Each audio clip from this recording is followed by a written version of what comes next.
camp. 18. The brave ones of Karbala. Now imagine the pleasure of worship that overcomes arrow injuries, rather the pain of death.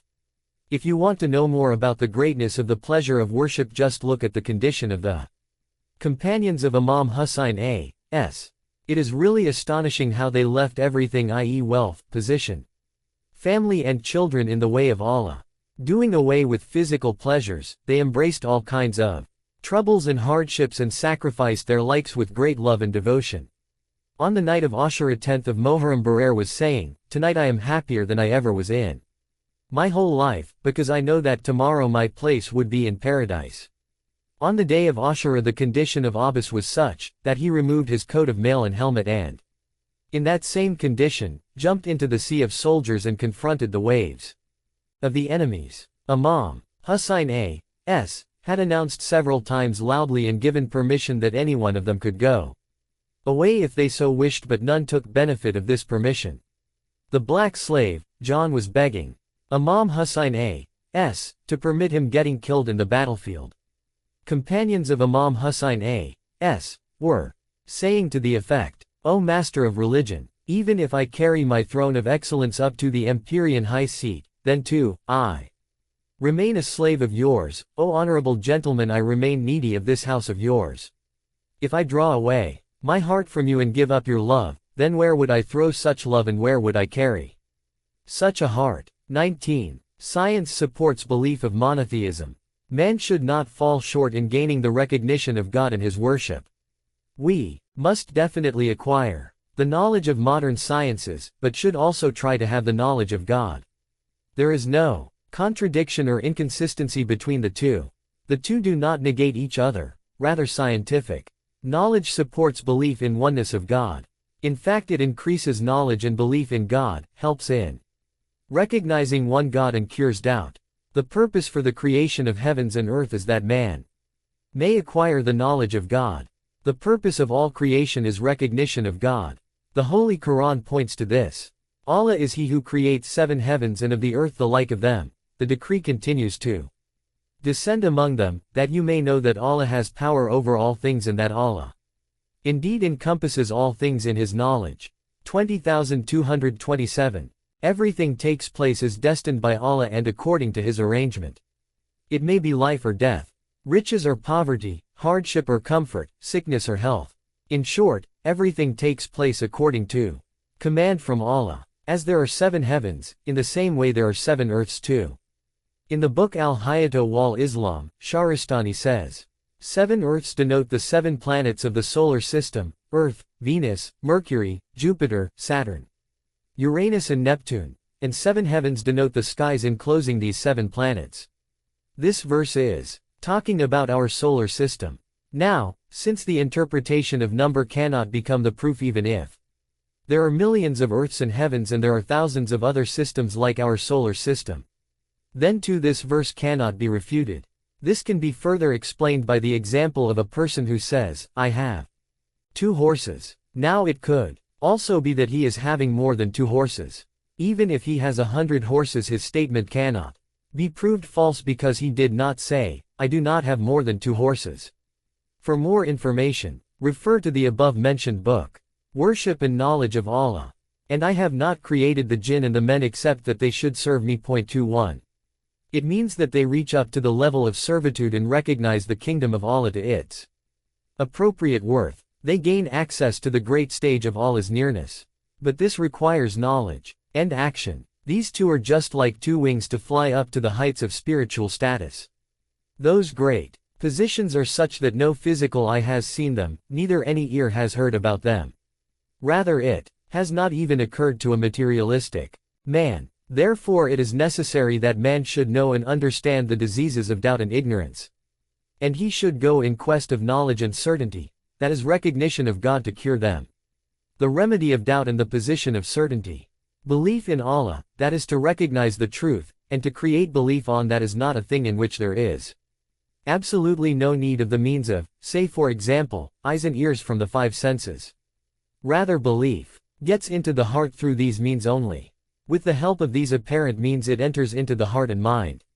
At the time of creation only its command was connected to his nature.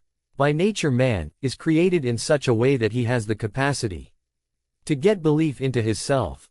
Now it is up to man to utilize this capability and bring it into the forefront. He gains belief, obeys Islamic laws and respects and follows the commands of Allah. In this manner he may reach to the great position of faith and belief. Rather he is very much anxious to reach those elevated positions. Power of electricity. The natural capability of attaining the recognition of Allah is hidden in man like electricity. It is exactly like electricity remains hidden in metals, but scientific instruments are required to use it. Without that, electricity cannot be utilized. In the same way the light of knowledge and belief is hidden in the nature and temperament of man, but he has to make efforts to benefit from it. The light can increase, and can become evident also. If man makes an effort he can get to the extreme position of the splendor of truth. But if he becomes careless, the inherent light becomes faint to the extent that it is ultimately extinguished. Purification of filth. To enhance natural effulgence and to make it evident, two basic things are required: vacating and purification. Vacating means to clear the heart from all kinds of pollutions like greed, lust and animal desires or devilish actions. Such evils conceal the natural light further. Dust gathers on the mirror of mind and man becomes oblivious of the truth. Belief is a natural thing. God says in Quran, "Then set your face upright for religion in the right state, the nature made by Allah in which He has made men. There is no altering of Allah's creation. That is the right religion, but most people do not know." 22. Here religion only means the religion of oneness of Allah, and that is Islam. Keep your face towards religion. 23. It means that you must continuously attend to the true religion, be steadfast on it and obey its commands. The meaning of nature made by Allah is to recognize Allah, accept His oneness and to follow His commands with devotion. This in itself is the power, which Allah has reposed in the nature of man. Devotion to God and following His commands are from the necessities of faith, and the way to this is the religion of Islam. There can be no change in this nature. The meaning of this can also be that man should not let this natural effulgence dim, and he should protect it from destruction. He should remain firm on the way of one God, i.e. monotheism, and on the religion of Islam. One kind of creation cannot be changed into another kind. Inorganic matters, minerals, vegetables, animals, living beings, etc. From all these, every creation reaches up to its peak of development, final stages of its existence with excellence.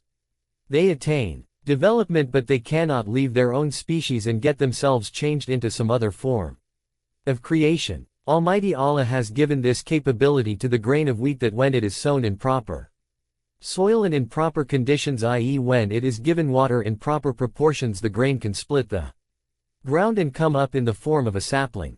In that case half remains in the ground as roots and half comes up in form of branches. Grains of wheat multiply greatly, but it is not possible for wheat plant to produce barley or lentils. All this is manifested clearly by Allah, and it cannot be changed. In the same way a monkey cannot change into a man. An offspring of a human being cannot be a monkey, neither can a monkey produce human offspring. As Darwin's theory states, firmness on monotheism is an excellence. Progress of man and his excellence lies in that there should be physical and worldly life also, along with the provision of everlasting life of the next world. He should strive to get access to these spiritual positions, but one cannot gain this excellence till one is not firm in belief, which is the right path of monotheism, and till the time one is not prepared to follow the commands of the religion of God. A person can attain that excellence only when he with a firm intention and inclination moves towards this path. He should cultivate the capabilities given to him by God and that which is hidden in his self. He should move towards excellence, so that he becomes one having true belief and real recognition of God, so that he may become one upholding the attribute of man. It is evident that the way of monotheism and servitude to God is opposite to the way of beastly acts and carnal desires. To proceed on this way some force has to be applied, and great courage is required for this.